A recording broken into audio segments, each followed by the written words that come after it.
بسم الله والحمد لله والصلاة والسلام على رسول الله وعلى آله وصحبه ومن والاه رب اشرح لي صدري ويسر لي أمري واحلل عقدة من لساني يفقه قولي أحبتي الكرام السلام عليكم ورحمة الله وبركاته. Mes frères et sœurs, nous commençons aujourd'hui une nouvelle série avec l'aide d'Allah Tabaraka wa Ta'ala qui est les 10 compagnons à qui il fut promis le paradis.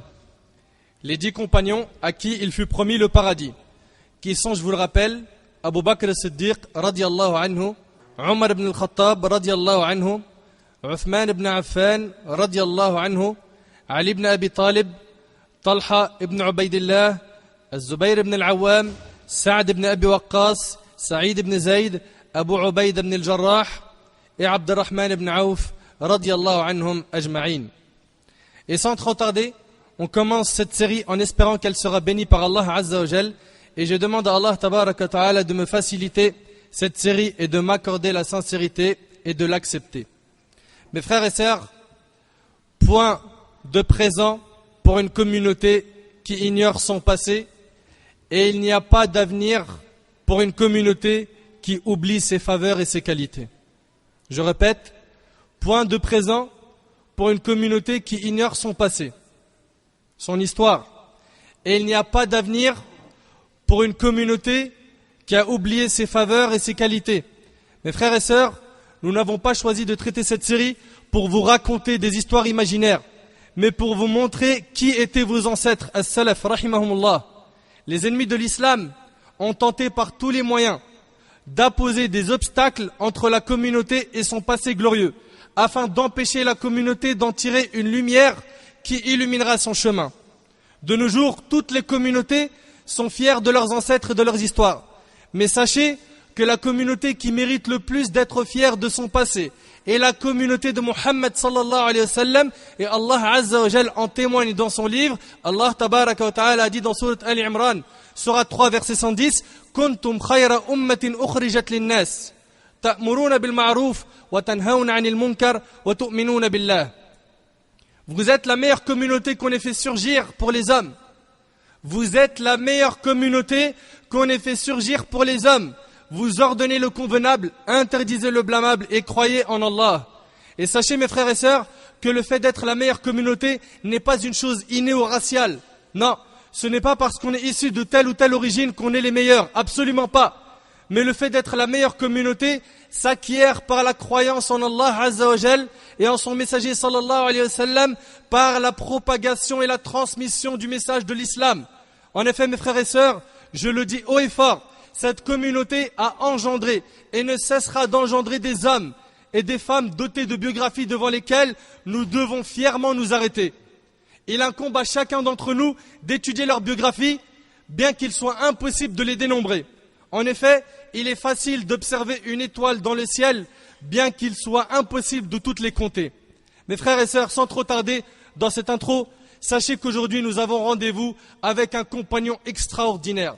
Nous allons, Inch'Allah, passer une petite heure avec un homme béni, un homme qui a tout sacrifié pour Allah Azza wa Jal et son prophète sallallahu alayhi wa sallam, un homme qui a été généreux, un homme qui a été véridique. Il s'agit de l'homme qui a aimé le plus le prophète alayhi salatu wa sallam. Il s'agit de celui dont Allah Tabaraka wa Ta'ala a dit dans le Coran, il a dit de lui وَسَيُجَنَّبُهَا الْأَتْقَى الَّذِي يُؤْتِي مَالَهُ يَتَزَكَّى وَمَا لِأَحَدٍ عِنْدَهُ مِنْ نِعْمَةٍ تُجْزَى إِلَّا ابْتِغَاءَ وَجْهِ رَبِّهِ الْأَعْلَى وَلَسَوْفَ يَرْضَى. Alors, quand sera écarté le pieux qui donne ses biens pour se purifier et auprès de qui personne ne profite d'un bienfait intéressé, mais seulement pour la recherche de la face de son Seigneur le Très-Haut, et certes, il sera bientôt satisfait. Il est question d'un compagnon dans ce verset-là, et nous allons parler de lui aujourd'hui, Inch'Allah. Le verset dans Surat Al-Layl, Surat 92, versets 17 à 21. Mes frères et sœurs, nous avons aujourd'hui rendez-vous avec le compagnon inséparable du prophète sallallahu alayhi wa sallam. Il s'agit du meilleur ami du prophète alayhi salatu wa sallam. Il s'agit de celui qui a été enterré à côté de lui, radiyallahu anhu wa sallallahu ala nabiyyina Muhammad sallallahu alayhi wa sallam. Il s'agit de celui qui a reçu cet éloge de la part d'Allah tabaraka wa ta'ala dans Surat At-Tawbah, Surat 9, verset 40. Thani athnayn idh huma fil ghar. Deuxième de deux, quand ils étaient dans la grotte. Il s'agit du véridique, du pieux, de l'ascète az-zahid, de l'homme qui a tout sacrifié dans sa vie pour la religion d'Allah. Il s'agit d'Abu Bakr as-Siddiq radiyallahu anhu. Abu Bakr as-Siddiq, Abu Bakr ibn Uthman, qu'on surnommait Abu Quhafa, le Quraïshite. Sa généalogie rejoint celle du prophète alayhi salatu wassalam au 6e ancêtre, Murra ibn Ka'b. Écoutez bien, sa généalogie rejoint celle du prophète alayhi salatu wassalam au 6e ancêtre, Murra ibn Ka'b. Nous avons aujourd'hui rendez-vous avec un homme qui vaut à lui seul une communauté entière. Et je vous demande, mes frères ainsi que vous, mes sœurs, de m'accorder toute votre attention. Je vous le dis, je vous le répète, cet homme vaut à lui seul une communauté. L'imam Ahmad rahimahullah a rapporté dans son musnad avec une chaîne de transmission valide que Omar ibn Khattab radiyallahu anhu a dit: si on mettait la foi de toute la communauté d'un côté d'une balance et celle d'Abu Bakr sur l'autre côté de la balance, la foi d'Abu Bakr pèsera plus lourd. Écoute bien, si on mettait la foi de toute la communauté dans un côté d'une balance et celle d'Abu Bakr sur l'autre côté de la balance, la foi d'Abu Bakr pèsera plus lourd. Méditez avec moi sur chaque mot. Si on mettait la foi, l'iman, de toute la communauté dans un côté d'une balance et celle d'Abu Bakr sur l'autre côté de la balance, la foi d'Abu Bakr pèsera plus lourd. Allahu Akbar. Mais à quoi ressemblait cet homme? Qu'a fait cet homme dans sa vie pour mériter de telles paroles? Cet homme était doté d'une foi exceptionnelle. Et on va le voir en détail dans cette conférence, Inch'Allah. Mais avant tout, un petit mot sur sa naissance. Sa naissance. Il est né 2 ans et quelques mois après l'année de l'éléphant. Amul Fil. Le prophète alayhi salatu wassalam est né pendant l'année de l'éléphant. Abu Bakr radiyallahu anhu, il est né 2 ans et quelques mois après l'année de l'éléphant. L'année de la naissance du prophète alayhi salatu wassalam. Il était blanc de peau et mince, radiyallahu anhu. Son père, le père d'Abu Bakr, embrassa l'islam le jour de la conquête de la Mecque. Quant à sa mère, elle embrassa l'islam bien avant. Avant l'avènement de l'islam, Abu Bakr ne partageait pas les croyances des Quraïchites, les polythéistes de la Mecque. On rapporte qu'étant encore enfant, son père l'emmena à la Kaaba pour rendre un culte d'adoration aux idoles. Il s'approcha de l'une d'elles et lui dit, c'est Abu Bakr qui dit à une de ses statues qui était devant la Kaaba, il dit à l'idole, j'ai faim, nourris-moi. Il parle à la statue, il lui dit, j'ai faim, nourris-moi. Il n'eut aucune réponse. Il dit par la suite, j'ai soif, donne-moi à boire. Il n'obtint aucune réponse. Il ajouta encore, j'ai froid, vêtis-moi. Ce fut toujours le silence. À la fin, il prit un caillou et lui dit, je vais te jeter ce caillou et si tu es un dieu, défends-toi. Il lui jeta le caillou et elle tomba à la renverse. Il était intelligent, radiyallahu anhu. Il était intelligent, contrairement à beaucoup parmi eux, à son époque, qui adoraient les statues. Qui, comme vous le savez, ne peuvent ni être utiles, ni nuire. Il ne s'est jamais prosterné devant une idole. Abu Bakr radiyallahu anhu ne s'est jamais prosterné devant une idole. Et il n'a jamais bu d'alcool. Il n'a jamais commis une seule action de bassesse. Jamais. Alhamdulillah, Abu Bakr radiyallahu anhu, sa réputation était propre. Et c'était quelqu'un de très respecté à la Mecque. Dans un hadith rapporté par Ibn Asakir, on demanda à Abu Bakr radiyallahu anhu pourquoi il s'était toujours abstenu de boire de l'alcool alors qu'il n'était pas encore musulman. Il répondit, parce que je voulais préserver mon honneur et protéger ma réputation.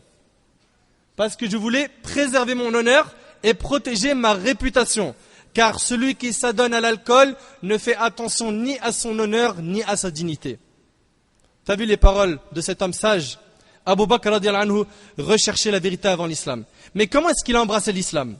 À peine le prophète alayhi salatu wassalam lui a exposé l'islam qu'il l'embrassa sur le champ. Il est le premier homme de la communauté à avoir embrassé l'islam. Il avait à ce moment-là 38 ans. Ibn Ishaq, rahimahullah, rapporte, et pour être honnête avec vous, la chaîne de transmission contient une faiblesse que le prophète alayhi salatu wassalam a dit, je n'ai pas invité une personne à l'islam sans qu'elle soit hésitante, sauf Abu Bakr qui n'a pas hésité à embrasser l'islam. Je vous ai dit que cette chaîne de transmission contient une faiblesse, mais elle est réconfortée par ce que rapporte Abu Nu'aym dans Al-Hilya et Al-Hafidh ibn Asakir avec une chaîne de transmission valide. Selon Ibn Abbas radiyallahu anhuma, le prophète alayhi salatu wassalam a dit, je n'ai pas invité une personne à l'islam sans qu'elle le refuse, sauf Ibn Abi Quhafa, c'est-à-dire Abu Bakr. Je n'ai pas invité une personne à l'islam sans qu'elle le refuse, sauf Ibn Abi Quhafa. À chaque fois que je lui parlais d'une chose, il l'a accepté et l'a mis en pratique. Radiyallahu anhu. Ça, c'est le témoignage de notre prophète alayhi salatu wassalam envers le véridique As-Siddiq Abu Bakr radiyallahu anhu. Et sachez que tout au long de cette conférence, vous allez entendre d'autres témoignages très touchants de notre prophète alayhi salatu wassalam envers Abu Bakr As-Siddiq radiyallahu anhu. Et subhanallah, dès qu'Abu Bakr radiyallahu anhu a embrassé l'islam, il sentit la responsabilité de cette religion. Il vient d'embrasser l'islam, il se sent immédiatement responsable. Et il fut la cause de la reconversion d'Az-Zubayr ibn al-Awwam, Uthman ibn Affan, troisième calife de l'islam. Il a embrassé l'islam par la cause d'Abu Bakr. Talha ibn Ubaydillah aussi, Saad ibn Abi Waqqas. Imagine-toi, tout cela, en très peu de temps, à peine il a embrassé l'islam, il les a invités à l'islam et ils ont accepté. La cause de leur reconversion a été Abu Bakr as-Siddiq radiyallahu anhu.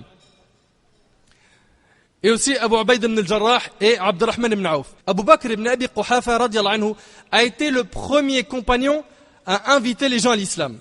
Il a invité publiquement les gens jusqu'à se faire frapper très fort. Utba ibn al-Rabi'a, qui était un non-musulman, un ennemi de l'islam, s'était rapproché de lui et s'était mis à le frapper au visage à l'aide de vieilles chaussures, à tel point que son visage n'était plus reconnaissable que par le nez. Imagine un petit peu la scène. Imagine. Abu Bakr radiyallahu anhu, il embrasse l'islam, il se dit pas je suis musulman, alhamdulillah, je fais mes 5 prières, je mange pas de khalouf et ça suffit. Non, Abu Bakr radiyallahu anhu, il se sent responsable, il sait qu'il a une mission, il sait qu'il doit appeler les gens à l'islam.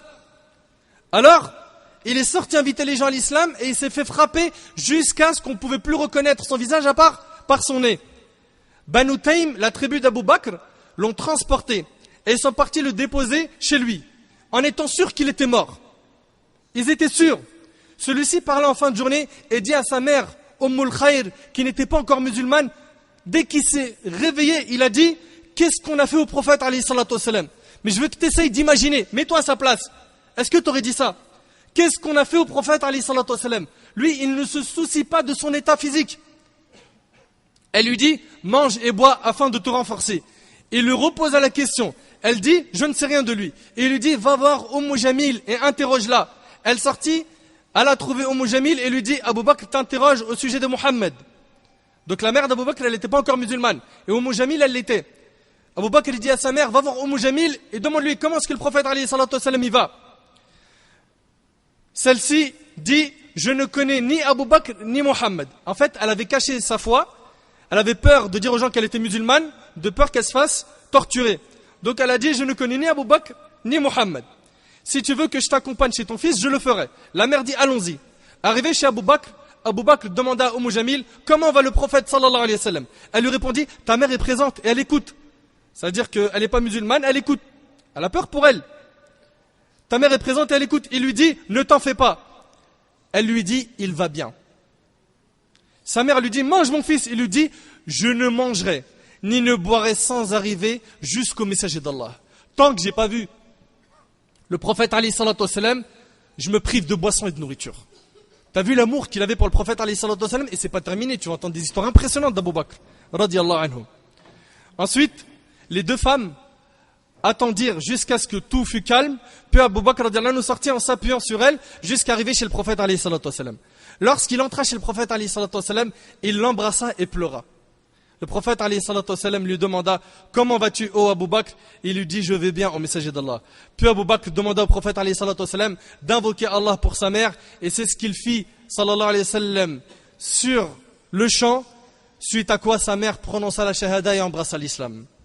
La mère d'Abu Bakr as-Siddiq radiyallahu anha, elle est aussi musulmane maintenant. Maintenant, la place qu'il occupe dans le cœur du prophète alayhi salatu wassalam. Abu Bakr a été l'homme que notre prophète alayhi salatu wassalam a aimé d'un amour qui n'a pas d'égal. Un amour indescriptible. Le prophète alayhi salatu wassalam a fait part de son amour pour Abu Bakr par sa parole, par son action et par son état. Amr ibn al-As, radiyallahu anhu wa an jami' as-sahaba, a dit, j'ai dit au prophète alayhi salatu wassalam, quelle est la personne que tu aimes le plus? Il a répondu alayhi salatu wassalam, Aïcha. Écoutez bien, il a parlé d'une femme. Et là, c'est un message qu'on adresse à ces non-musulmans qui disent que l'islam a rabaissé la femme, que l'islam a rasé le droit de la femme, alors que tout ça n'est que mensonge. Il a dit Aïcha, qui était la fille d'Abu Bakr as-Siddiq, radiyallahu anhu wa anha.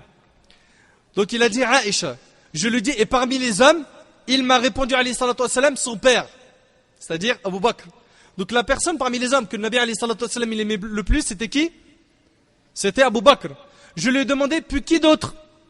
Il alayhi salatu wassalam a répondu Omar, rapporté par Bukhari et Muslim. Et selon Muhammad ibn Ali ibn Abi Talib, qui est connu sous le nom d'Ibn al-Hanafiya, il dit, un jour j'ai dit à mon père Ali ibn Abi Talib. C'est le fils de Ali qui demande à Ali ibn Abi Talib. Et ces versions, on ne les a pas choisies au pif. C'est voulu, vous allez comprendre pourquoi.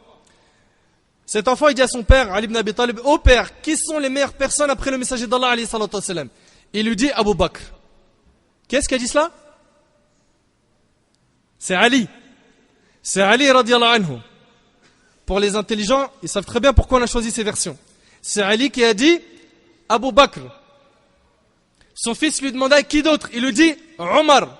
C'est Ali ibn Abi Talib radiallahu anhu qui parle. Mohammed dit à son père par la suite, j'ai eu peur qu'il dise puis Uthman, alors je lui ai dit puis toi ô père? Donc t'es le troisième dans le classement. Ali radiallahu anhu dit, je ne suis qu'un homme parmi les musulmans, rapporté par Al-Bukhari. Rapporté par Al-Bukhari. C'est un message clair qu'on adresse à ceux qui critiquent Abu Bakr et à ceux qui disent qu'il est hypocrite et à ceux qui l'ont rendu mécréant, à savoir les chiites. Ali ibn Abi Talib radiallahu anhu, il dit que les meilleures personnes après le messager d'Allah sont Abu Bakr, après il dit Omar. Et le hadith il est rapporté par Al-Bukhari. Cette parole de Ali sur Abu Bakr prouve le rang d'Abu Bakr dans la Ummah et montre la modestie de Ali ibn Abi Talib radiallahu anhu qui a dit je ne suis qu'un homme parmi les musulmans. Et l'imam Ahmad a rapporté dans son Musnad avec une chaîne de transmission valide et Ahmad Shakir a authentifié la chaîne de transmission que Ali ibn Abi Talib, encore une fois radiallahu anhu, a dit le meilleur de cette communauté après son prophète sont Abu Bakr et Omar. C'est Ali ibn Abi Talib radiallahu anhu qui dit cela. L'imam al-Zahabi rahimahullah a dit et ceci a été rapporté plusieurs fois de la part de Ali radiallahu anhu. Et l'imam al-Tabarani a rapporté dans l'Awsat avec une chaîne de transmission valide que Ali ibn Abi Talib radiallahu anhu a dit les meilleurs de cette communauté après le messager d'Allah sallallahu alayhi wa sallam sont Abu Bakr et Omar. Et un croyant, écoute ce que Ali ibn Abi Talib va dire, écoute bien, et un croyant ne peut pas m'aimer et en même temps détester Abu Bakr et Omar. Et un croyant ne peut pas m'aimer et en même temps détester Abu Bakr et Omar. Et si on vous a choisi ces paroles de Ali, c'est pour plusieurs raisons. C'est parce qu'il y en a qui pensent que Ali est meilleur qu'Abu Bakr et Omar. Certains même vont jusqu'à les haïr. Ils vont détester Abu Bakr et Omar. Wal'iyadhu billah. Ô toi qui détestes Abu Bakr et Omar et qui n'aime que la famille du prophète alayhi salatu wassalam, sache que Ali ibn Abi Talib radiallahu anhu a dit un croyant ne peut pas m'aimer et en même temps détester Abu Bakr et Omar. Ils ne se réunissent pas dans le cœur d'un croyant. L'amour de Ali est le fait de haïr Abu Bakr et Omar. La place qu'occupe Abu Bakr dans le cœur du prophète alayhi salatu wassalam est immense. D'après Jubayr ibn Mut'im radiallahu anhu, une femme est venue voir le prophète alayhi salatu wassalam et il lui a ordonné alayhi salatu wassalam de revenir le voir plus tard. Le prophète alayhi salatu wassalam, il a dit à cette femme, reviens me voir plus tard. Elle a dit, vois-tu si je reviens et que je ne te trouve pas? Comme si elle parlait de sa mort. Le prophète alayhi salatu wassalam a dit, si tu ne me trouves pas, alors va voir Abu Bakr, rapporté par Bukhari et Muslim. Tout ça, ça montre la place d'Abu Bakr. Ça montre son rang, ça montre son mérite. Et sachez que le visage du prophète alayhi salatu wassalam changeait lorsqu'on parlait en mal d'Abu Bakr ou lorsque quelqu'un mettait en colère Abu Bakr. La preuve, l'imam al-Bukhari rapporte qu'Abu Darda radiallahu anhu, ce grand compagnon, a dit, j'étais assis avec le prophète alayhi salatu wassalam. Soudainement, en voyant Abu Bakr se diriger vers nous, tenant entre ses mains l'extrémité de son vêtement jusqu'à laisser voir ses genoux. Médite sur cette version, elle est vraiment impressionnante. J'étais assis avec le prophète alayhi salatu wassalam, c'est Abu Darda radiallahu anhu qui parle. Soudainement, en voyant Abu Bakr se diriger vers nous, tenant entre ses mains l'extrémité de son vêtement jusqu'à laisser voir ses genoux. Le prophète alayhi salatu wassalam dit, votre compagnon a eu une dispute. Il leur dit Abu Bakr, il a eu une dispute. Et c'est ce qu'on va voir dans l'histoire. Abu Bakr vient se plaindre d'une dispute. Le prophète alayhi salatu wassalam, il a dit, votre compagnon, en parlant d'Abu Bakr, a eu une dispute. Abu Bakr salua, s'assit et dit, ô messager d'Allah, il y a eu entre Omar et moi quelques mésententes. Je me suis hâté de régler ce problème et j'ai regretté. Il a regretté ce qu'il lui a dit. Je lui ai donc demandé de me pardonner. Donc Abu Bakr, il demande à Omar, pardonne-moi, mais il a refusé. Qui a refusé? Omar, subhanallah. Le prophète alayhi salatu wassalam dit, qu'Allah te pardonne, ô Abu Bakr. Qu'Allah te pardonne, ô Abu Bakr. qu'Allah te pardonne, ô Abu Bakr. Il lui a dit cela 3 fois. Pendant ce temps, Omar regretta de ne pas avoir accepté les excuses d'Abu Bakr. Regarde ses cœurs, subhanallah. Regarde comment ils étaient pieux, comment ils étaient saints, comment ils étaient purs. Il a regretté de ne pas avoir accepté les excuses d'Abu Bakr. Et il se rendit chez Abu Bakr, frappa chez lui, puis dit, Abu Bakr est-il présent? Mais on lui annonça qu'Abu Bakr n'était pas là. Omar a su où trouver Abu Bakr. Il sait que s'il n'est pas chez lui, il est avec qui? Avec Muhammad alayhi salatu wassalam. Il s'est donc dirigé à son tour chez le prophète alayhi salatu wassalam. Mais celui-ci, alayhi salatu wassalam, se détourna de lui par mécontentement. Regarde bien, il se détourna de lui par mécontentement. Témoin de cela, Abu Bakr prit son compagnon en compassion, il a eu pitié pour Omar, et se jeta aux genoux du prophète alayhi salatu wassalam en disant, ô messager d'Allah, j'ai été plus injuste. Et avec cela, le prophète alayhi salatu wassalam n'a pas pris en compte les paroles d'Abu Bakr. Il l'aimait trop. Le prophète alayhi salatu wassalam se tourna vers Omar et dit à tous les compagnons, et méditez bien sur ces paroles qui valent plus que de l'or. Il leur dit, lorsque je vous ai annoncé, ô peuple, je suis le messager d'Allah auprès de vous, vous m'avez répondu menteur, sauf Abu Bakr qui lui m'a cru. Et il m'a soutenu avec son argent et sa propre personne. Le prophète alayhi salatu wassalam continue en disant, n'allez-vous pas laisser tranquille mon compagnon? N'allez-vous pas cesser et laisser tranquille mon compagnon? Abu Darda radiyallahu anhu dit, depuis cet événement, Abu Bakr ne fut plus jamais offensé. Jamais. Regarde ce qu'il a dit le prophète alayhi salatu wassalam. N'allez-vous pas laisser tranquille mon compagnon? N'allez-vous pas cesser et laisser tranquille mon compagnon? Maintenant je m'adresse à ceux qui parlent mal d'Abu Bakr. Allez-vous laisser tranquille le compagnon du prophète alayhi salatu wassalam? Ô vous qui parlez mal d'Abu Bakr, craignez Allah et laissez tranquille le compagnon du prophète alayhi salatu wassalam. Mes frères et sœurs, j'espère que vous commencez à prendre conscience de la place qu'a occupé Abu Bakr as-Siddiq radiyallahu anhu dans le cœur du prophète alayhi salatu wassalam. Abu Bakr a eu un rang spécial, celui d'être véridique. As-Siddiqiyya. Selon Anas ibn Malik radiyallahu anhu, le prophète alayhi salatu wassalam gravit une fois sur le mont Uhud, la montagne de Uhud qu'on va voir inchallah dans quelques jours, accompagné d'Abu Bakr, de Omar et de Uthman. La montagne se mit à trembler et le prophète alayhi salatu wassalam s'écria, reste immobile au Uhud, car sur toi il y a un prophète, un véridique et 2 martyrs. Qui sont les 2 martyrs? Omar et Uthman. Et on va le voir dans leur biographie, Inch'Allah, qu'ils sont morts martyrs. Il dit à la montagne, reste immobile, il y a sur toi un prophète, un véridique, c'est qui? Abu Bakr radiyallahu anhu, et 2 martyrs. Et le hadith il est rapporté par le Bukhari. Dans ce hadith, le prophète alayhi salatu wassalam lui a attribué le rang des véridiques. Et c'est le rang qui vient juste après celui des prophètes. La preuve, Allah tabaraka wa ta'ala dit dans Sourate An-Nisa, Sourate 4, verset 69, فَأُولَٰئِكَ مَعَ الَّذِينَ أَنْعَمَ اللَّهُ عَلَيْهِمْ مِنَ النَّبِيِّينَ وَالشُّهَدَاءِ non وَالصِّدِّقِينَ وَالشُّهَدَاءِ وَالصَّالِحِينَ وَحَسُنَ أُولَٰئِكَ رَفِيقًا. Ceux-là seront avec ceux qu'Allah a comblés de ses bienfaits. Qui sont ceux qu'Allah a comblés de ses bienfaits? Les prophètes. Après il y a qui? Les martyrs? Non. Les véridiques, les martyrs, les vertueux, et quelle bonne compagnie que cela. Et sachez que notre prophète alayhi salatu wassalam a annoncé à Abu Bakr qu'il faisait partie de ceux qui allaient entrer au paradis. Mais imagine-toi un petit peu à la place d'Abu Bakr. Le prophète alayhi salatu wassalam dit, tu fais partie des gens qui vont entrer au paradis. Imagine-toi un homme qui vit sur terre, qui mange, qui boit, comme nous, et qui a la certitude qu'il va rentrer au paradis. Car le prophète alayhi salatu wassalam, le véridique, celui qui ne prononce rien sous l'effet de la passion, le lui a annoncé. L'imam al-Tirmidhi rahimahullah a rapporté avec une chaîne de transmission authentique que Abdurrahman ibn Auf radiyallahu anhu rapporta que le prophète alayhi salatu wassalam a dit, Abu Bakr sera au paradis, Omar sera au paradis, Uthman sera au paradis, Ali sera au paradis, Talha sera au paradis, Az-Zubayr ibn al-Awwam sera au paradis, Abdurrahman ibn Auf sera au paradis, Sa'ad ibn Abi Waqqas sera au paradis, Sa'id ibn Zayd sera au paradis, et Abu Ubaida ibn al-Jarrah sera au paradis. Ce sont les 10 à qui il fut promis le paradis.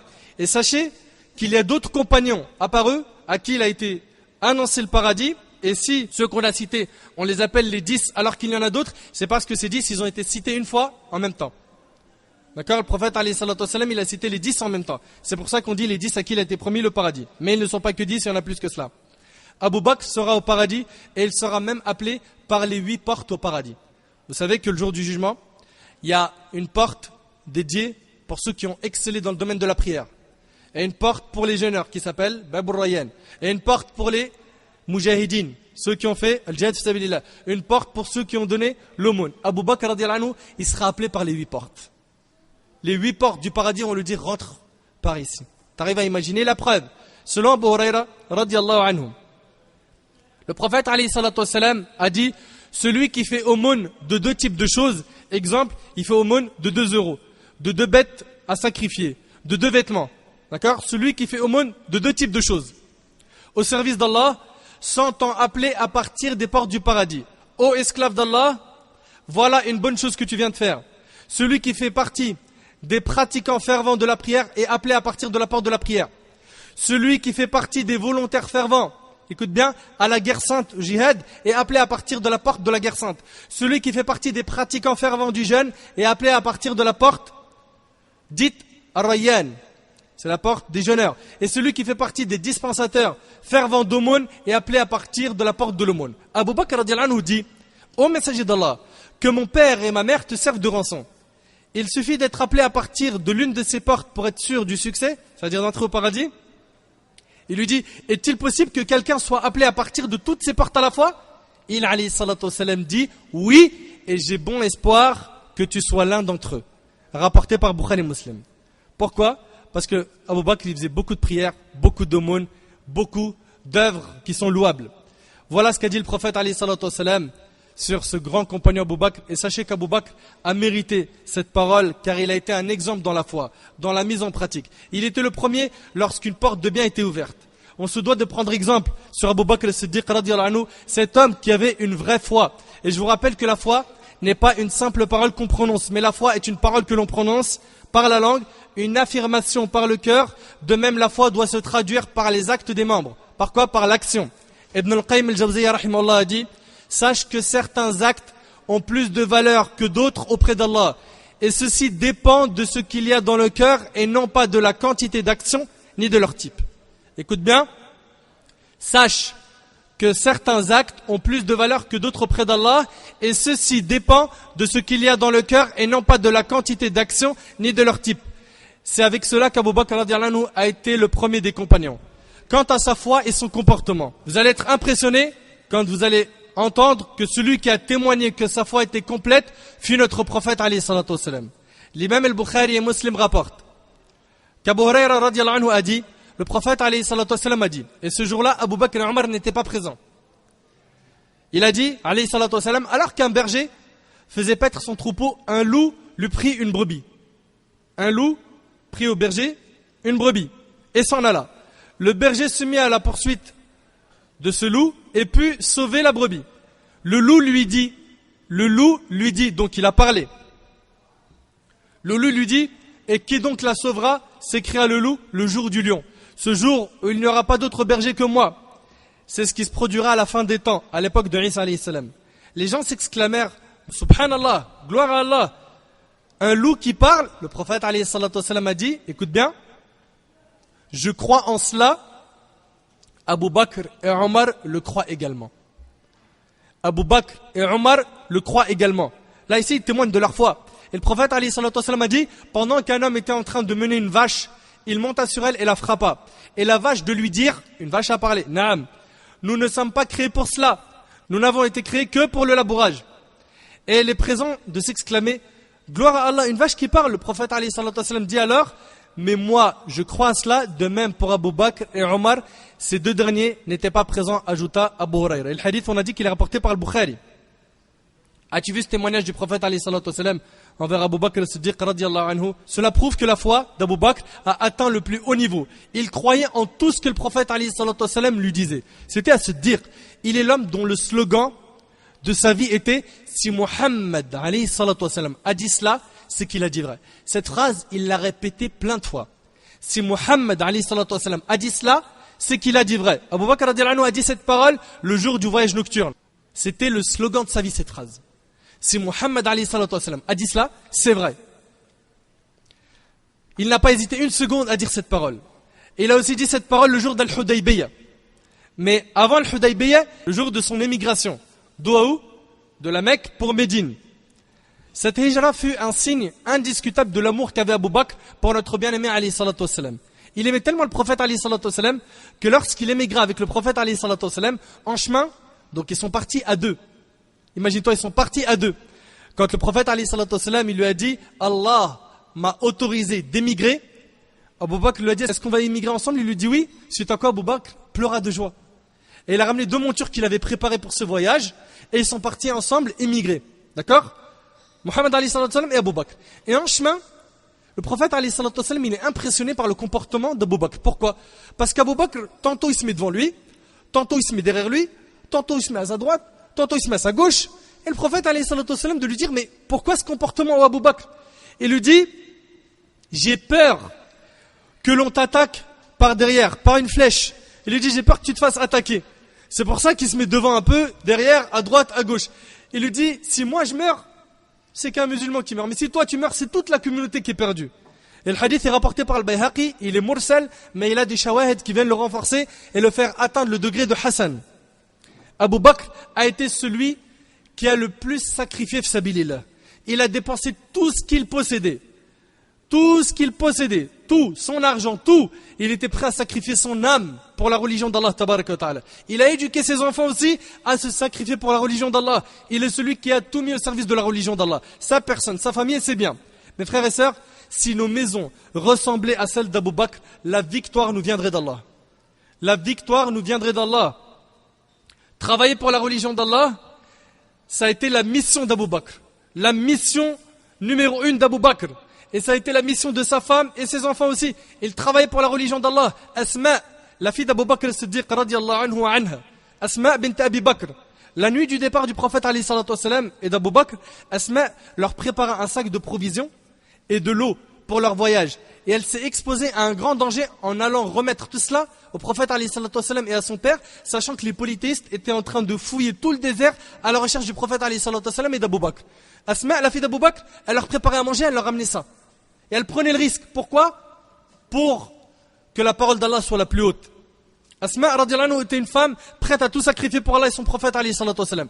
Quant à Abdullah, le fils d'Abu Bakr, il passait son temps pendant la journée, ça c'est pendant la période de la hijra, pendant la période de l'émigration.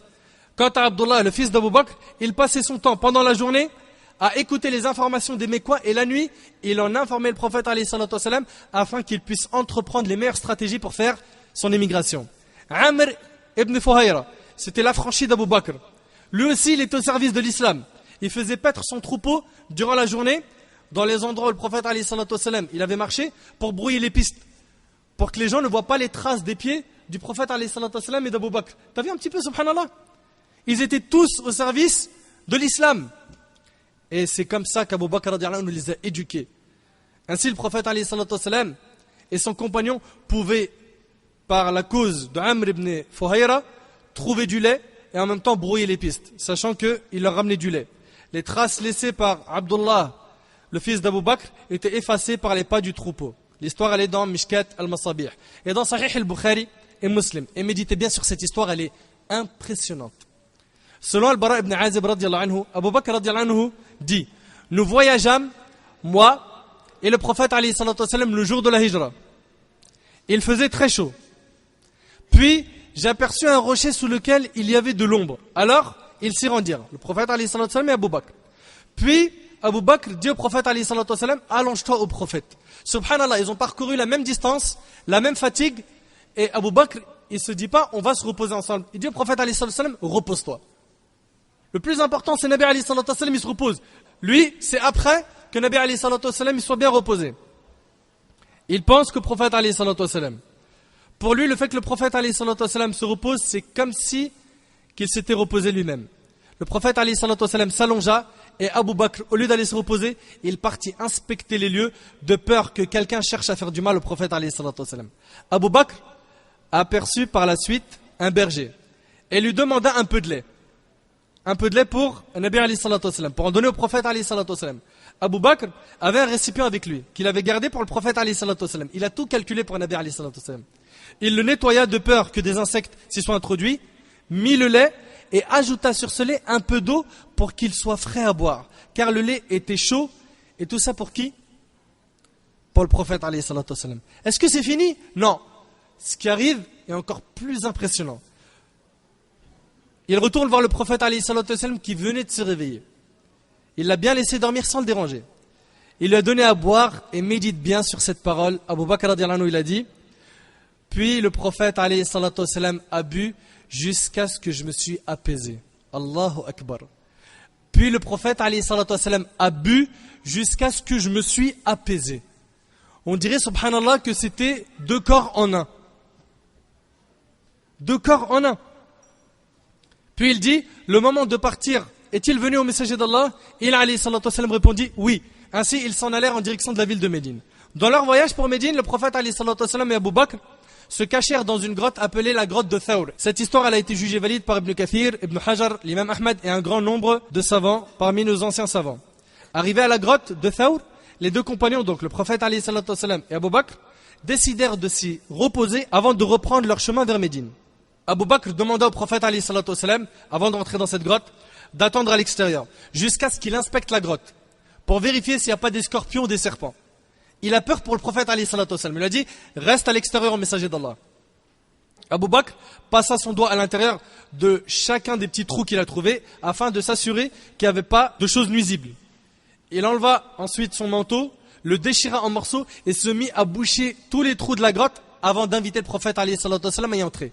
Il déchire son manteau et pour lui c'est quelque chose de normal. Normal. Pour le prophète alayhi salatu wassalam, il est prêt à faire plus. Et il bouge tous les trous. Pourquoi? Parce qu'il a peur pour le prophète alayhi salatu wassalam. Il l'aime du fond de son cœur. La nuit tombée, le prophète alayhi salatu wassalam se coucha auprès d'Abu Bakr. Le Nabi alayhi salatu wassalam, il a posé sa tête sur Abu Bakr radiyallahu anhu. D'accord? Qui lui était réveillé. Le prophète alayhi salatu wassalam se coucha auprès d'Abu Bakr, qui bouchait de son pied un trou qu'il venait de découvrir. Quand Abu Bakr radiyallahu anhu, il a bouché le dernier trou avec son pied, il s'est fait piquer par un scorpion qui était caché dans ce trou. Qu'est-ce qu'il a fait Abu Bakr? Est-ce qu'il a crié aïe? Est-ce qu'il a réveillé le prophète alayhi salatu wassalam pour lui dire je souffre, j'ai une douleur, fais une dua pour moi, fais quelque chose? Il a étouffé la douleur pour pas réveiller le prophète alayhi salatu wassalam. Que dire? Comment décrire ce comportement? Comment décrire ce compagnon radiyallahu anhu? Ce ne fut que quand une larme tomba sur les joues du prophète alayhi salatu wassalam qu'il alayhi salatu wassalam se réveilla et vit son compagnon en larmes. Préoccupé, le prophète alayhi salatu wassalam lui demanda: qu'as-tu, ô Abu Bakr? Il lui répondit: ce n'est rien, ce n'est qu'une piqûre au messager d'Allah. Allahu Akbar. Ce n'est qu'une piqûre au messager d'Allah. Pour toi je sacrifierai mes pères et mères. Par le toucher de la salive du prophète alayhi salatu wassalam béni, le prophète alayhi salatu wassalam lui soigna la douleur et Abu Bakr radiyallahu anhu n'a plus mal à son pied. Puis le jour d'Al-Hudaybiyah, Abu Bakr radiyallahu anhu a été un exemple dans son comportement. Comme vous le savez, pour ceux qui ont étudié la biographie du prophète alayhi salatu wassalam, le pacte d'Al-Hudaybiyah qui a été conclu entre le prophète alayhi salatu wassalam et les Qurayshites, les non-musulmans, contenait des conditions injustes. Je n'ai pas envie de vous raconter toute l'histoire en détail car elle est longue et vous pouvez la retrouver dans Sahih al-Bukhari et Muslim selon Al-Bara ibn Azib radiyallahu anhu. Umar radiyallahu anhu dit après avoir entendu ces conditions, vous connaissez ces conditions? Les conditions, elles étaient qu'il n'y ait plus de guerre pendant 10 ans entre les musulmans et les polythéistes et que si jamais un musulman émigrait à la Mecque, eh ben les Mecquois ils le gardaient, et que si jamais un non-musulman, après avoir embrassé l'islam à la Mecque, voulait quitter la Mecque pour rejoindre le prophète alayhi salatu wassalam, dans le cas où il le rejoignait, fallait le rendre aux polythéistes.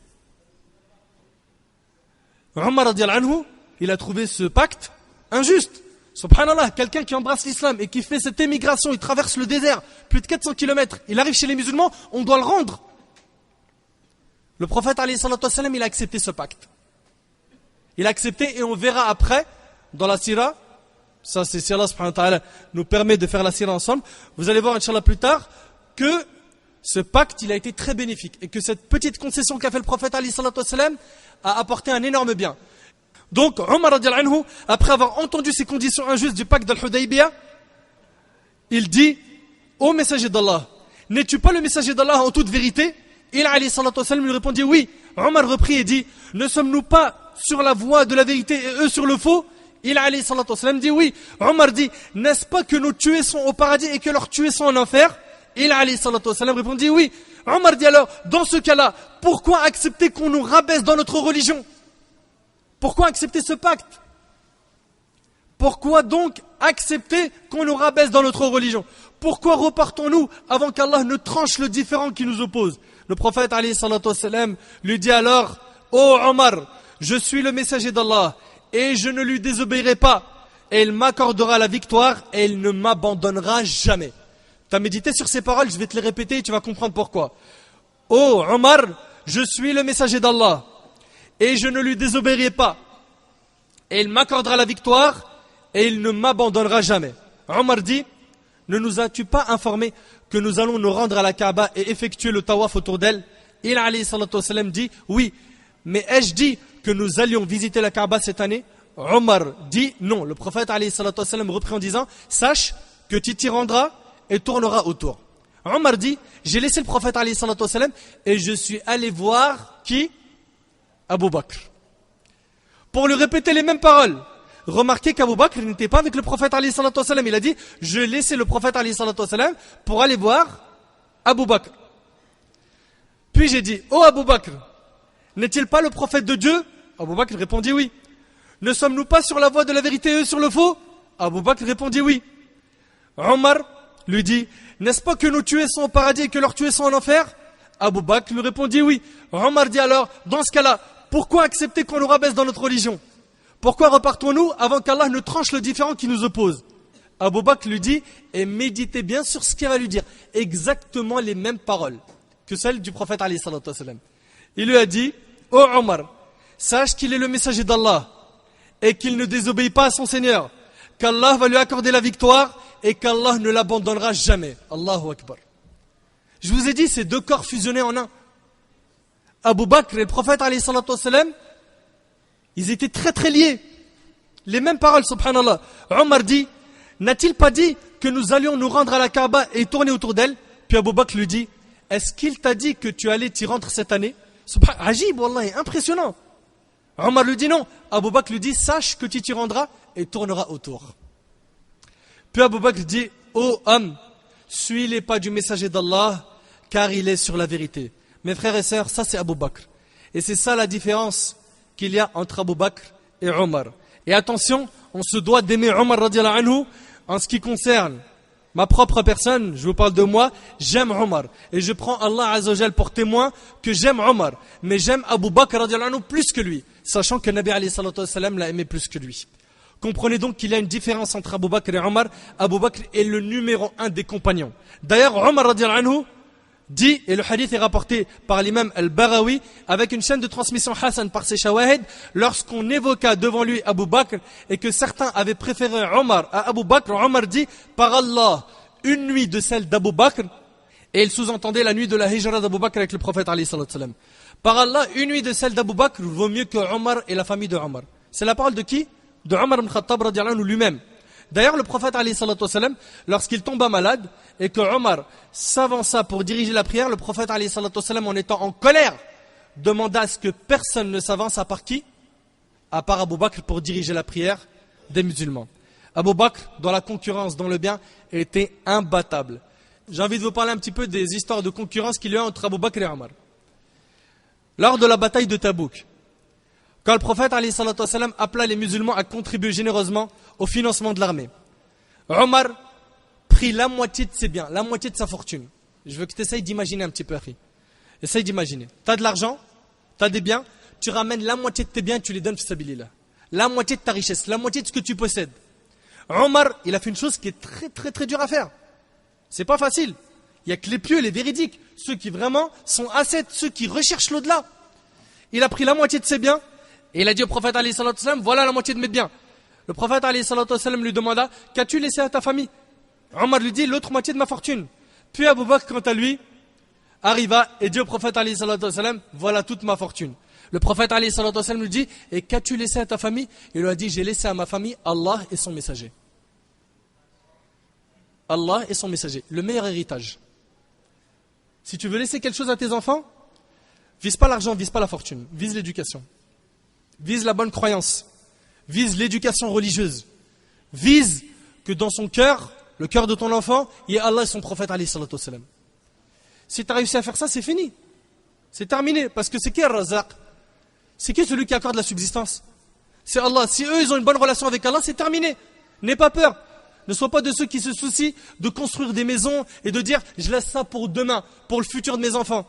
Le futur de tes enfants, tu veux le garantir, c'est pas avec l'argent, c'est pas avec l'immeuble, ni les terrains que tu leur laisses. C'est avec une éducation religieuse solide que tu leur laisses. Quand Abu Bakr, il a tout donné, Omar dit alors, par Allah, dorénavant, je ne te devancerai jamais, ô Abu Bakr. Omar, il a su qu'Abu Bakr, il était indépassable. Il était vraiment le numéro 1 dans tout. Et un jour, le prophète, alayhi salatu wassalam, Abu Bakr et Omar, étaient ensemble. Et ils passèrent devant la maison de Abdullah ibn Mas'ud, qui, dans une version, récitait Surat al-Nisa. Abdullah ibn Mas'ud, c'est un grand compagnon. On a déjà parlé de lui. La conférence de sa biographie, elle est sur le site. Le prophète, alayhi salatu wassalam, Abu Bakr et Omar, ils étaient ensemble et ils passèrent devant la maison d'Abdullah ibn Mas'ud. Et Ibn Mas'ud, il a entendu réciter Surat al-Nisa, la sourate 4. Quand il finit sa prière, et avant de faire le salam, le prophète, alayhi salatu wassalam, dit à ses deux compagnons, celui qui désire entendre le Coran, comme il fut révélé dans sa fraîcheur, qu'il l'entende de la bouche d'Ibn Abd, c'est-à-dire Abdullah ibn Mas'ud. Et le hadith, il est rapporté par Ahmed. Vous savez, Abdullah ibn Mas'ud ne savait pas qu'ils étaient dehors. Il ne savait pas. Après sa prière, il invoqua Allah Azza wa Jal, qui, Abdullah ibn Mas'ud, il a fait des doigts, puis le prophète, alayhi salatu wassalam, dit, Sal ta'ta, demande, il te sera exaucé. Allahu Akbar. Demande, il te sera exaucé. Donc tout ce que Abdullah ibn Mas'ud fera comme invocation sera exaucé par Allah Azza wa Jal. Pourquoi? Parce que le prophète, alayhi salatu wassalam, lui, son invocation est exaucée. Il invoqua Allah par 3 invocations que j'aimerais qu'on les apprenne. Elles sont magnifiques. Regarde Abdullah ibn Mas'ud, qu'est-ce qu'il a dit, radiyallahu anhu. Il a dit, ô Allah, accorde-moi une foi inébranlable. Allahumma inni as'aluka imanan la yartad. Allahumma inni as'aluka imanan la yartad. Oh Allah, accorde-moi une foi inébranlable. Et après il lui a dit quoi? Wa na'iman la yanfad. Et un bonheur qui ne s'épuise pas. C'est quoi? Le paradis. Et il lui a dit wa murafaqata nabiyyika sallallahu alayhi wa sallam fi a'ali jinan al-khuld. Et il a dit, et la compagnie de ton prophète dans les hauts degrés du paradis éternel. À ce moment-là, le prophète, alayhi salatu wassalam, dit, Amin. T'imagines?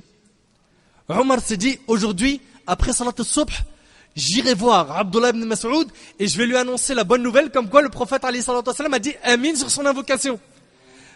J'irai avant Abu Bakr, car je n'ai jamais réussi à faire quelque chose avant lui. C'est toujours le premier dans tout.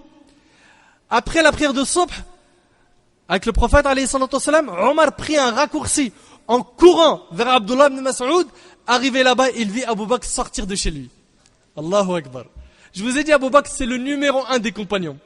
Arrivé là-bas, il vit Abu Bakr sortir de chez lui, lui ayant annoncé la bonne nouvelle. Lui ayant annoncé la bonne nouvelle, Omar lui dit donc, je ne réussirai jamais à faire quelque chose de bien avant toi, ô Abu Bakr. Ça, c'était la concurrence entre Abu Bakr et Omar. Quant à la mise en pratique d'Abu Bakr Siddiq radiyallahu anhu, il était de ceux qui mettaient en pratique.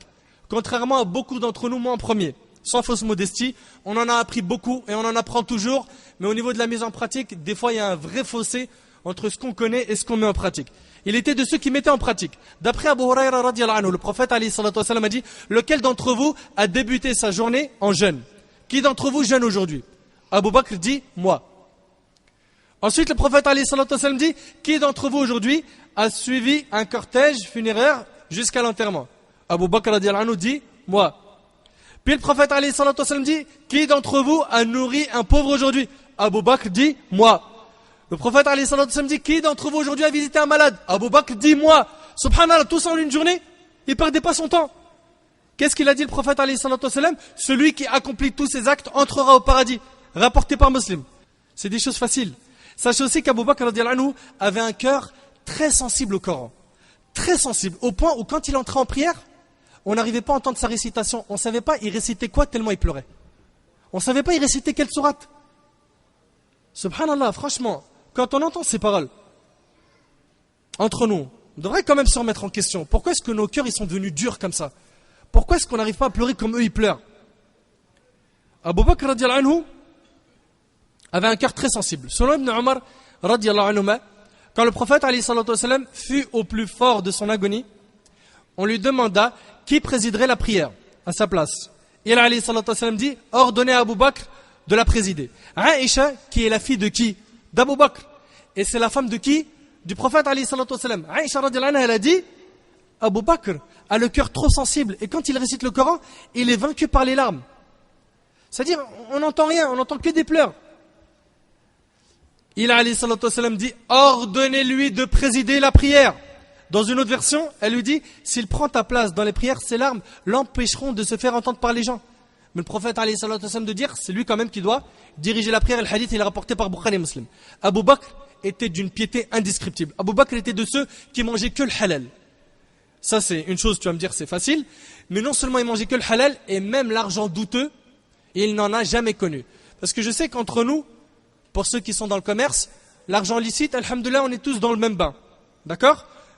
Normalement.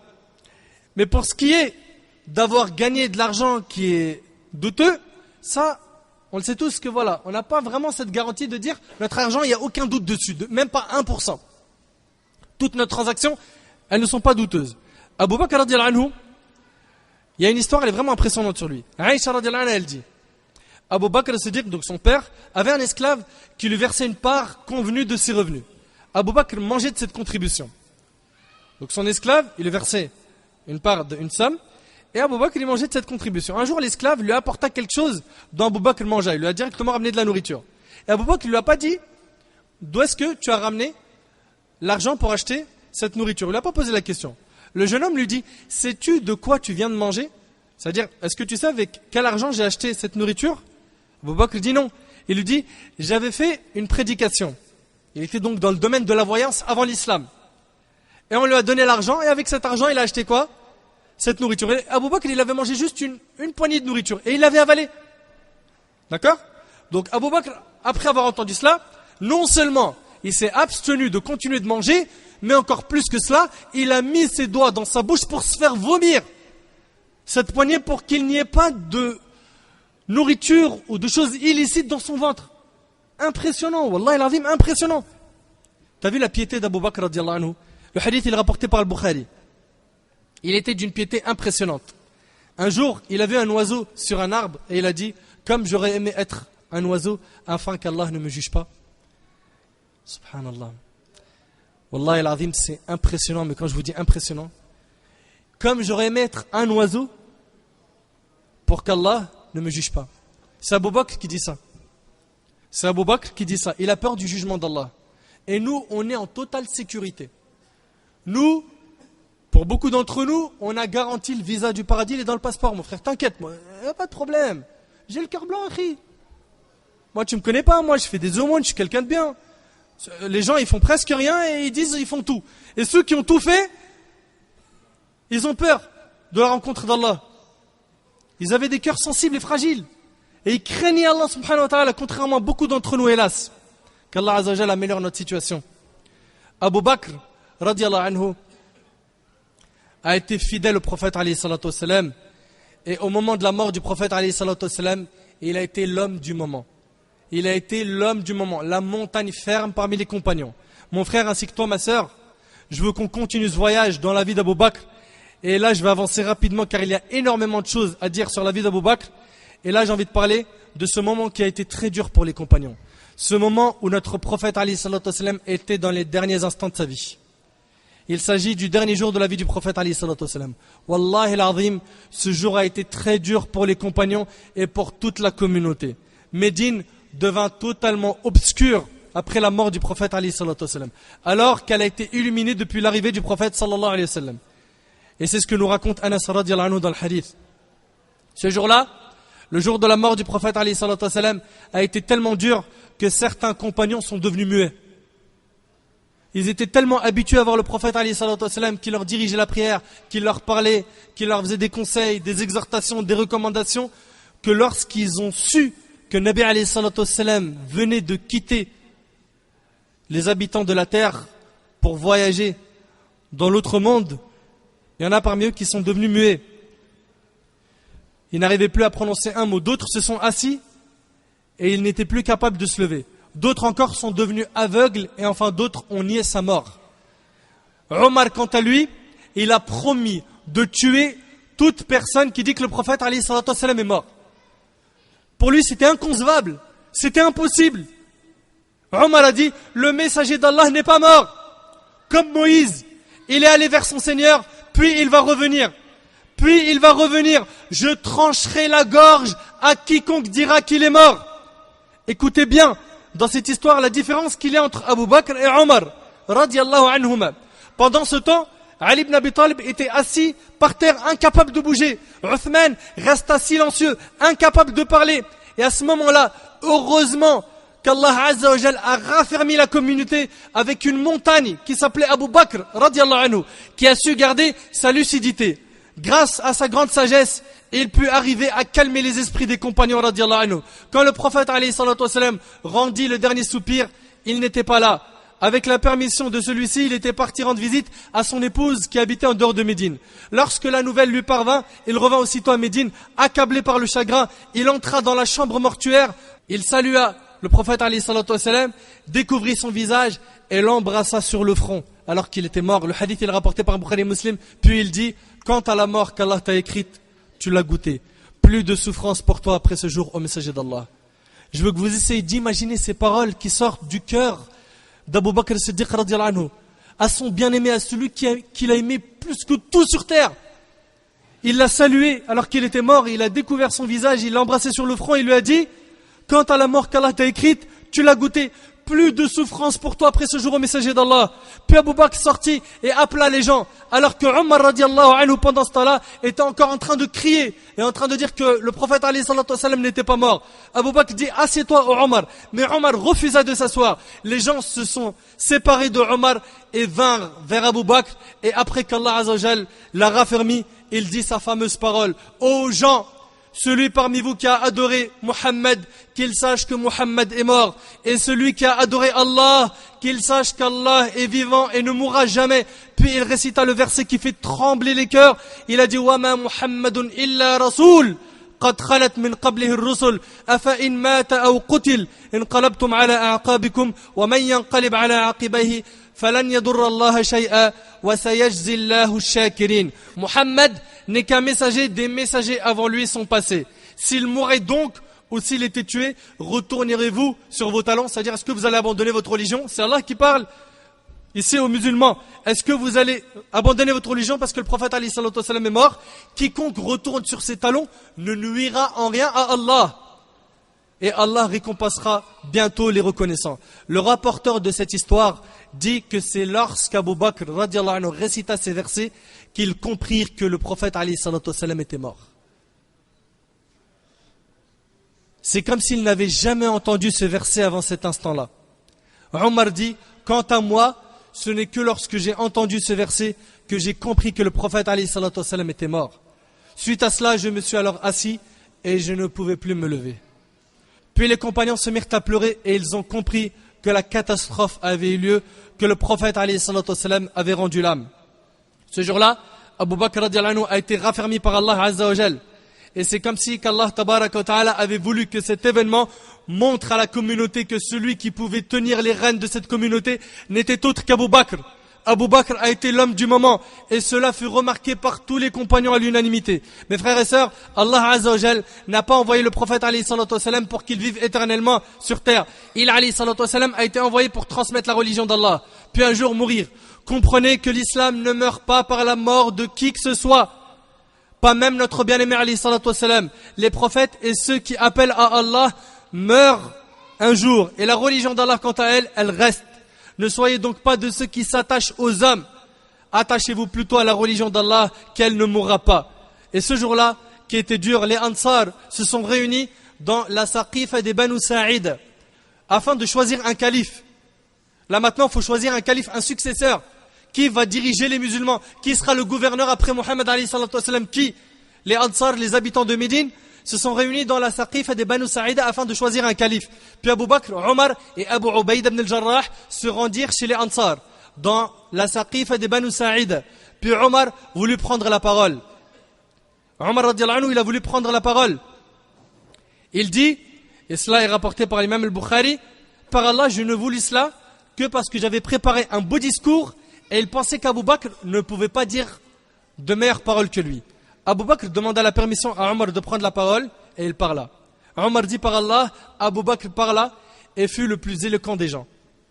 Abu Bakr loua Allah subhanahu wa ta'ala et fit des éloges à Allah azza wa jal, pria sur le prophète alayhi salatu wa sallam et dit: ô vous les Ansar, il s'adresse aux habitants de Médine, les musulmans de Médine. Ô vous les Ansar, vous êtes ceux dont le mérite est connu de tous. On connaît votre mérite. Ils ont accueilli le prophète alayhi salatu wa sallam, ils ont un grand mérite. Il n'y a pas mieux que vous dans la religion.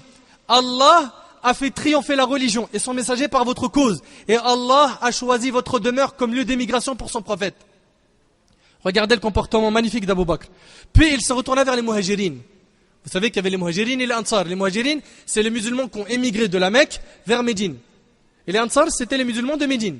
Là, Abu Bakr se dirige vers les muhajirines. Et il dit, il parle des muhajirines, ils sont les premiers à avoir adoré Allah. Parce que les ansar, ils ont connu, les habitants de Médine, ils ont connu le prophète alayhi salatu wa sallam que 13 ans après. Après quoi? Après sa période mécoise. D'accord? Il se dirige vers les muhajirines et il dit que les muhajirines sont les premiers à avoir adoré Allah à l'époque du prophète alayhi salatu wa sallam. Les premiers à avoir cru en Allah et son messager. Et ils sont les alliés du prophète alayhi salatu wa sallam et sa famille.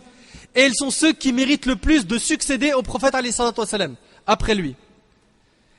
Et seul un injuste peut leur contester ce droit. Nous sommes les dirigeants, dit Abu Bakr, et vous êtes les ministres, et rien ne peut se faire sans votre accord. À ce moment-là, Bashir ibn Sa'd, le père de Nu'man ibn Bashir, le compagnon radiyallahu anhu, le Ansari, prit la parole. Il loua Allah et fit des éloges à Allah, puis il dit à ses frères les Ansar: ô vous les Ansar, si nous avions eu le mérite de nous battre pour la cause d'Allah contre les associateurs et d'être parmi les premiers à entrer dans l'islam, en vérité, nous ne l'avons fait que pour gagner la satisfaction d'Allah et par obéissance à notre messager.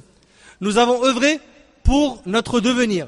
C'est Allah seul qui nous a gratifié de ce bienfait. Sachez que Muhammad était de Quraysh et les siens ont plus de droits que vous. Par Allah, quant à moi, je ne me querellerai jamais avec eux à ce sujet. Craignez Allah et ne vous divisez pas avec eux en leur discutant cette autorité. En fait là, ils sont en train de voir comment est-ce qu'ils vont choisir le calife. Est-ce que c'est les Ansar qui vont trancher? Est-ce que c'est les Muhajirines? Comment ça va se passer?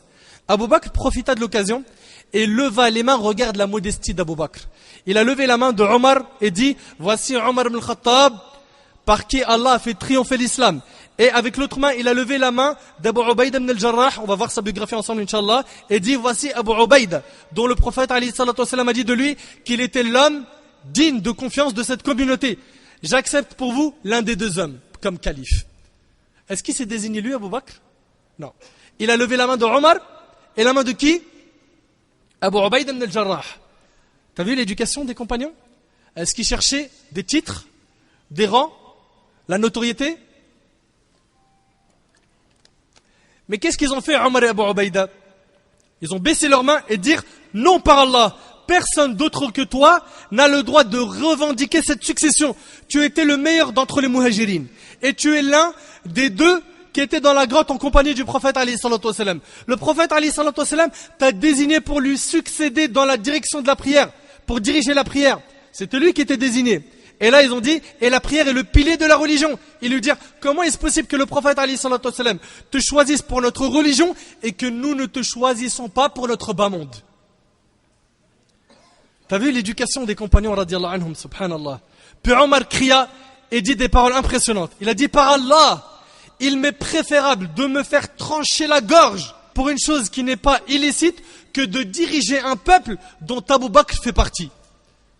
C'est la parole de Omar ibn Khattab radiyallahu anhu. Par Allah, il m'est préférable de me faire trancher la gorge pour une chose qui n'est pas illicite que de diriger un peuple dont Abu Bakr fait partie. Allahu Akbar. Puis Omar tendit sa main et dit: allégeance à Abu Bakr. C'est-à-dire, c'est toi qu'on doit choisir en tant que calife. C'est toi le successeur. Abu Ubaïda aussi tendit sa main, les Ansar en firent de même, et le lendemain, la communauté entière lui prêta allégeance afin de le désigner calife des musulmans. Et c'est ainsi que le fidèle compagnon du prophète alayhi salatu wa sallam fut élu à la tête de la communauté. On rapporte qu'il fit à cette occasion le discours suivant. Là, il commence à faire son premier discours en tant que calife. Ô peuple, on m'a placé en tant que votre chef. bien que je ne sois pas le meilleur d'entre vous. Regarde la modestie. Les compagnons, ils savaient très bien que c'était le meilleur des compagnons. Et lui-même, il savait qu'il avait une grande place dans le cœur du prophète alayhi salatu wassalam et qu'il avait un grand rang au sein de la communauté. Mais il n'a pas dit je suis le meilleur parmi vous. Et c'était pas de la fausse modestie. C'était un vrai modeste, radiallahu anhu. Il a dit, on m'a placé en tant que votre chef, bien que je ne sois pas le meilleur d'entre vous. Si j'agis bien, aidez-moi. Mais si je dévie du droit chemin, corrigez-moi. Le plus faible d'entre vous sera considéré comme puissant par moi, jusqu'à ce que je lui obtienne son droit. Et le puissant d'entre vous sera considéré comme faible par moi, jusqu'à ce que je lui arrache le droit qu'il a pris aux autres. Et ce, par la volonté d'Allah. Dire la vérité est un dépôt. Le mensonge est une trahison. Et il n'est pas un peuple qui a délaissé le jihad, fi sabilillah, le combat dans le sentier d'Allah, sans qu'Allah ne l'ait humilié. Obéissez-moi tant que j'obéis à Allah et à son messager. Et si je désobéis à Allah et à son messager, ne m'obéissez pas. Levez-vous pour prier qu'Allah vous fasse miséricorde. Que dire de cette parole? Que dire de ces paroles en or? Que la terre entière écoute ces paroles d'Abu Bakr, qui valent plus que de l'or. Telle a été l'éducation de notre bien-aimé alayhi salatu wassalam. Et c'est ainsi que le califat d'Abu Bakr commença. Il a été le calife des musulmans que 2 ans et demi. Ce califat qui n'a duré que 2 ans et demi. 2 ans et demi, il a fait un travail remarquable pendant cette période de califat. Et pendant cette période de califat, toutes les épreuves qu'a rencontrées Abu Bakr se sont transformées en une récompense. Dès qu'Abu Bakr devint le calife des musulmans, il prit sa première décision politique en maintenant l'expédition militaire décidée par le prophète alayhi salatu wassalam avant sa mort. Le prophète alayhi salatu wassalam, il avait demandé à Oussama ibn Zayd de partir avec une armée. Et il est mort alayhi salatu wassalam. Oussama ibn Zayd est revenu. Abu Bakr, la première chose c'est quoi? C'est il a décidé d'envoyer cette expédition militaire pour être en conformité avec l'ordre du prophète alayhi salatu wassalam. Cette expédition devait partir en Syrie, éduquer la tribu de Qudaa qui avait combattu avec les Byzantins contre les musulmans dans la bataille de Mu'ta. Mais elle a été retardée par la maladie puis la mort du prophète alayhi salatu wassalam. Abu Bakr a dit une parole magnifique. Il a dit, par Allah, même si les loups me capturaient, je dépêcherai l'armée de Oussama comme le prophète alayhi salatu wassalam l'a ordonné. Première chose, c'est que le prophète alayhi salatu wassalam, il avait donné un ordre, il est mort sallallahu alayhi wa sallam. Après sa mort, la première chose c'est que son ordre à lui soit exécuté. Avant n'importe quoi. Et à ce moment-là, une grande fitna, une grande épreuve commença à voir le jour. Cette fitna fut celle de Murtaddin, celle des apostats et celle de ceux qui ont refusé de payer la zakat. Certains ont dit, à l'époque du prophète alayhi salatu wassalam, on donnait la zakat au prophète alayhi salatu wassalam. Maintenant qu'il est mort, nous la donnerons à personne après lui. Alors que la zakat, c'est un pilier de l'islam. Il faut continuer à donner la zakat. À ce moment-là, Abu Bakr dit, par Allah, s'ils refusent de me remettre ne serait-ce qu'une corde, qu'ils avaient l'habitude de donner au prophète alayhi salatu wassalam, je les combattrai jusqu'à ce qu'il me la donne. Omar lui dit, au calife du messager d'Allah, comment pouvons-nous combattre des gens alors qu'ils ont témoigné qu'il n'y a d'autre divinité qu'Allah, l'unique, et que Mohammed est son messager? Leur sang n'est-il pas devenu sacré par le fait qu'ils aient prononcé cette attestation de foi? Mais ce qu'il faut savoir, c'est qu'Abu Bakr radiyallahu anhu comprenait mieux que Omar les textes de la religion. Et il était de ceux qui comprenaient le mieux les paroles du prophète alayhi salatu wassalam. Écoutez, comme preuve, ça c'est une parmi les preuves, l'imam al-Bukhari et Muslim rapporte selon Abu Sa'id al-Khudri, lorsque le prophète alayhi salatu wassalam monta sur le minbar avant de mourir. Ça c'est pendant qu'il était en vie. Il alayhi salatu wassalam a informé qu'un serviteur a eu le choix entre ce bas monde et contre tout ce qui se trouve auprès d'Allah, et ce serviteur a choisi ce qui se trouve auprès d'Allah. Tu comprends quoi de cette phrase?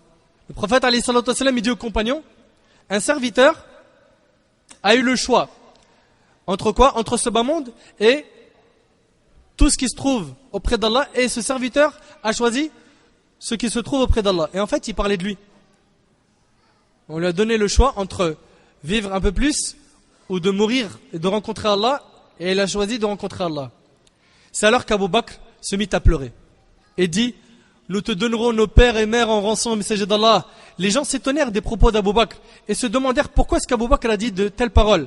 Abu Sa'id al-Khudri radiyallahu anhu a dit, c'était le prophète alayhi salatu wassalam qui a eu ce choix entre vivre et mourir, et Abu Bakr était le plus savant d'entre nous. C'est Abu Saïd al-Khudri radiyallahu anhu qui dit cela. Puis le prophète alayhi salatu wassalam a dit aux gens, des gens, celui qui me fut le plus bienfaisant de par sa compagnie, et c'est bien fut Abu Bakr. Il a dit celui qui a été le plus bienfaisant vers moi, par sa propre personne, par ses biens, ça a été Abu Bakr. Et si j'aurais dû avoir un ami intime en dehors d'Allah, ça aurait été Abu Bakr. Mais les sentiments de fraternité et d'affection islamique sont préférables. Puis le prophète alayhi salatu wassalam a dit qu'aucune porte donnant sur cette mosquée ne reste ouverte, excepté celle d'Abu Bakr. C'est-à-dire condamner les portes des autres appartements donnant sur la mosquée, sauf celle d'Abu Bakr.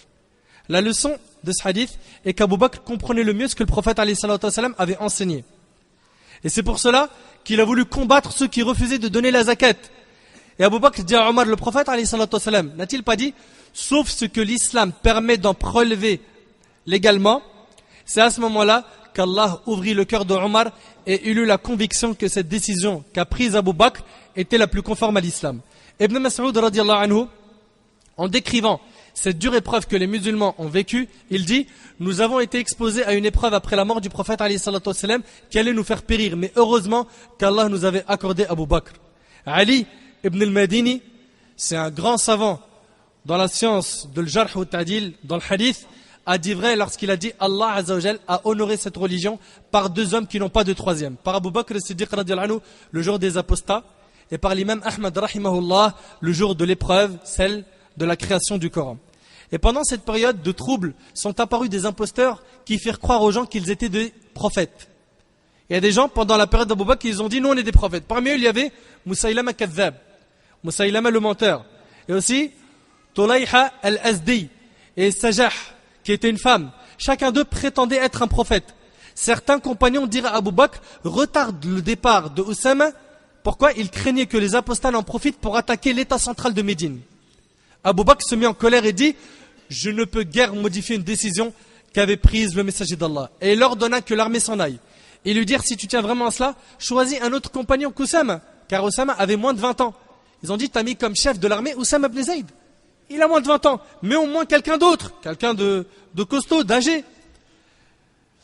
Et je vous signale qu'Oussama avait été désigné par le prophète alayhi salatu wassalam avant de mourir. Et que de ce fait, le remplacer signifiait qu'Abu Bakr allait aller à l'encontre de la volonté du prophète alayhi salatu wassalam. Abu Bakr se mit en colère et dit, voulez-vous que j'aille à l'encontre du prophète alayhi salatu wassalam? Comment voulez-vous que je le remplace alors que le prophète alayhi salatu wassalam l'a choisi? Non par Allah. Puis Abu Bakr insista sur le fait de marcher avec Oussama qui s'apprêtait à quitter Médine afin de le conseiller. Oussama était sur son cheval et Abu Bakr, le calife, il marche à pied. Imagine la scène. Oussama radiyallahu anhu, il est sur un cheval et Abu Bakr, il marche à pied. Oussama se sentit gêné d'être sur sa monture alors que le calife des musulmans marchait à pied. Oussama lui dit, ô calife du messager d'Allah, soit tu montes avec moi sur la monture, soit je descends marcher avec toi. Car cela ne se fait pas que je sois sur une monture et toi, le calife du messager d'Allah, tu marches à pied. Abu Bakr refusa et répondit, quel mal me ferais-je en époussiérant mes pieds pour la cause d'Allah pendant quelques instants de la journée? Il est où le mal? La modestie. C'était pas des orgueilleux comme aujourd'hui, regarde les présidents d'aujourd'hui. Plein parmi eux sont orgueilleux. Plein d'entre eux sont orgueilleux. Plein. S'il va dans un pays qu'on ne l'accueille pas avec une grosse voiture, je te raconte pas. Pour lui, ils se sont humiliés, ils se sont rabaissés.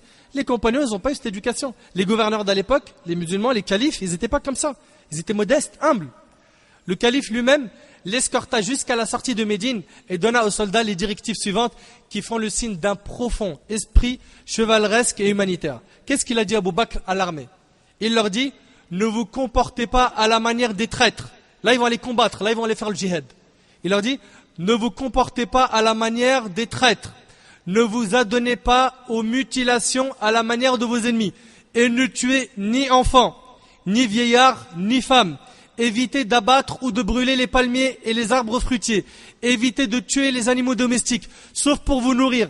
Dans votre expédition, vous allez rencontrer des gens qui se sont retirés dans des monastères pour s'adonner à l'adoration. C'est-à-dire, vous allez voir des gens qui sont d'autres religions, ils sont en train de faire des adorations à leur manière. Laissez-les et ne les perturbez pas. Subhanallah, il n'a pas dit kofar, tuez-les. Laissez-les et ne les perturbez pas. Il leur dit ensuite, partez au nom d'Allah. Ça, c'était Abu Bakr radiyallahu anhu. Ça, c'est le comportement en guerre. Quelques semaines après,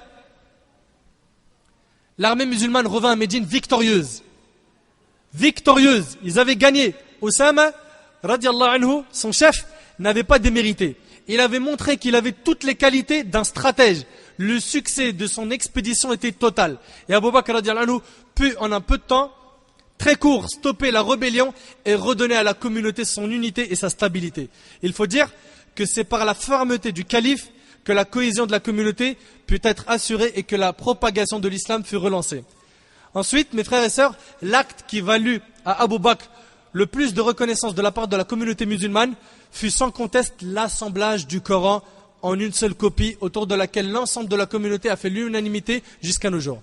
Abu Bakr a été le premier à avoir assemblé le Coran. La décision d'assembler le Coran a été prise suite à la disparition de dizaines de compagnons Huffaz, ceux qui apprenaient le Coran par cœur. Ils avaient été tués en bataille. Et là, imagine tous les compagnons qui connaissent le Coran par cœur mourir. Donc à la fin, comment ça se passe? Il n'y a plus de Coran? Comment est-ce que les musulmans après vont apprendre le Coran et l'enseigner? Donc le Abu Bakr, radiallahu anhu, à son époque, le Coran, il a été quoi? Compilé. Pourquoi?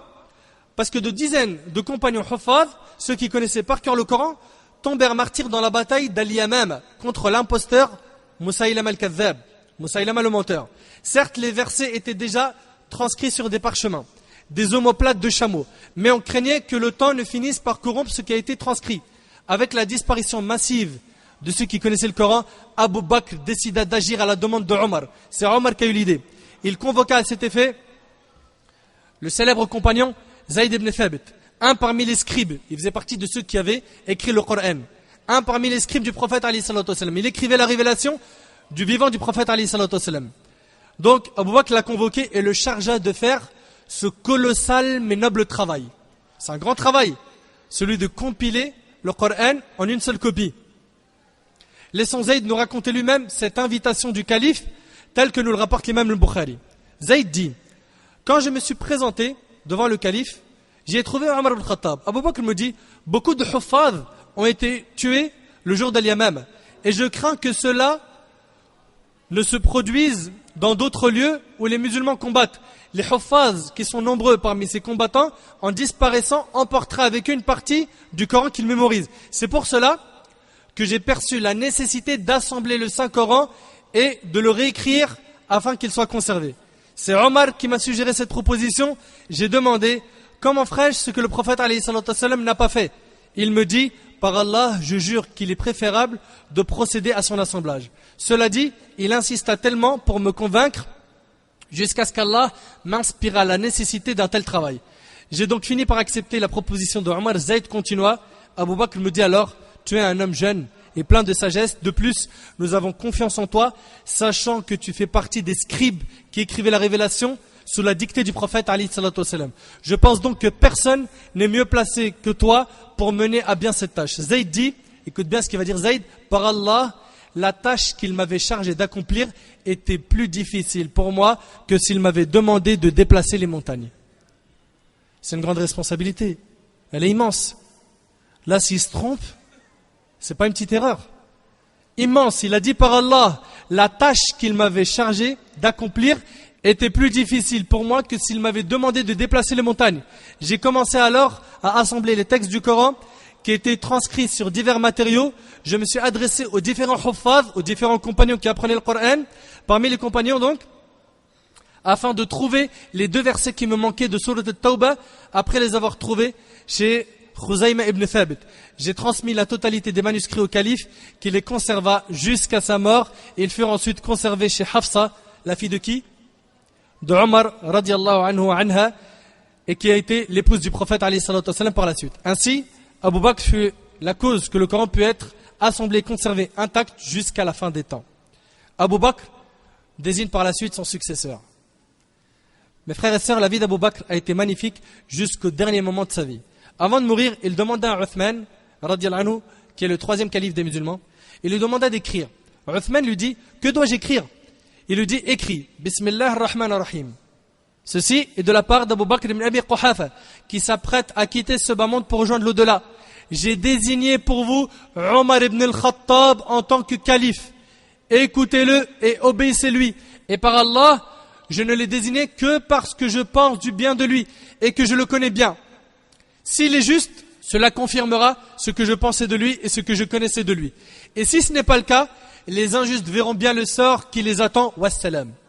Abu Bakr ordonna par la suite à Uthman de sceller cette lettre de son sceau, puis il lui ordonna de sortir et de demander aux gens de faire allégeance à Omar ibn al-Khattab radiyallahu anhu. Puis Abu Bakr demanda la rencontre de Omar, puis il le conseilla. Lorsque Omar sortit, Abu Bakr leva les mains au ciel et invoqua Allah. Il dit: Oh Allah, j'ai fait tout mon possible pour eux dans cette décision. Cette décision qui est le choix de ce calife. Oh Allah, j'ai fait tout mon possible pour eux dans cette décision. Et je ne veux pour eux que le bien et la réussite. J'ai peur pour eux de la tentation, de la fitna. Et je leur ai désigné le meilleur d'entre eux et le plus fort. Oh Allah, fais qu'il soit parmi tes califes bien guidés et bénis-lui son peuple. Et dans le musnad de l'imam Ahmad, selon Aïcha, radiallahu anha, Abu Bakr dit: quel jour sommes-nous aujourd'hui? On lui répondit: le lundi. Et vous savez que le prophète alayhi salatu wassalam, il est mort le lundi. Là, Abu Bakr était vraiment malade. Abu Bakr lui demande donc: quel jour sommes-nous aujourd'hui? On lui a dit le lundi. Il dit alors: si je meurs aujourd'hui, n'attendez pas le lendemain pour m'enterrer, car mon jour préféré est celui qui est le plus proche du jour du décès du messager d'Allah. Même, subhanallah, le jour du décès, il veut mourir le même jour. Et il est mort le lundi, radiyallahu anhu. C'est impressionnant. Comme vous le savez, le prophète alayhi salatu wassalam, il est mort le lundi. Devant la mort, il fit preuve d'une sagesse et d'une humilité exemplaire. Sa fille Aïcha se lamentait en le voyant agoniser. Il lui dit: ne sois pas dans cet état. Récite plutôt le verset où Allah tabaraka wa ta'ala dit: وَجَاءَتْ سَكْرَةُ الْمَوْتِ بِالْحَقِّ ذَلِكَ مَا كُنْتَ مِنْهُ تَحِيدٌ وَنُفِخَ فِي الصُّورِ ذَلِكَ يَوْمُ الْوَعِيدِ. L'agonie de la mort fait apparaître la vérité. Voilà ce dont tu t'écartais. Et l'on soufflera dans la trompe. Voilà le jour de la menace. Surat Qaf, surat 50, versets 19 et 20. Abu Bakr radiyallahu anhu quitta ce bas monde pour l'autre monde et il a été voisin de Nabi alayhi salatu wassalam et il est toujours dans sa tombe. Et plus tard, il sera son voisin au paradis. Abu Bakr radiyallahu anhu décéda le lundi 22 du mois de Jumad al-Akhira. En l'an 13 de l'Hégire, il est mort à l'âge de 63 ans comme le prophète alayhi salatu wassalam. Et il est mort le lundi aussi. Le jour de sa mort fut un jour d'une grande tristesse. Les hommes et les femmes se mirent à pleurer. Mes frères et sœurs, après avoir dit tout ce que je viens de dire aujourd'hui sur Abu Bakr, est-ce qu'il reste quelque chose de la vie d'Abu Bakr que je n'ai pas dite? C'est plutôt moi qui vous répondra. Sachez que je n'ai rien dit sur Abu Bakr et que j'aurais aimé vous en dire plus, mais pour pas que les biographies soient trop longues, on se contentera de cela, Inch'Allah. Qu'Allah subhanahu wa ta'ala récompense Abu Bakr as-Siddiq radiyallahu anhu pour tout ce qu'il a fait dans la communauté, qu'Allah azza wa jalla lui fasse miséricorde, qu'Allah tabaraka wa ta'ala nous ressuscite auprès d'Abu Bakr en compagnie de Muhammad sallallahu alayhi wa sallam dans le meilleur des endroits qui est Al-Jannah. Mes frères et sœurs, tel a été un de nos ancêtres qui a été Abu Bakr. Croyez-moi, nous avons énormément besoin d'étudier leur biographie afin d'avoir de vrais modèles à suivre. Qu'Allah azza wa jalla nous ressuscite le jour du jugement en compagnie de Abu Bakr as-Siddiq radiyallahu anhu, ainsi que le prophète alayhi salatu wassalam dans le meilleur des endroits. أسأل الله سبحانه وتعالى أن ينفعني بما قلت وأن ينفعكم بما سمعتم. سبحانك اللهم وبحمدك أشهد أن لا إله إلا أنت أستغفرك وأتوب إليك. بارك الله فيكم والسلام عليكم ورحمة الله وبركاته.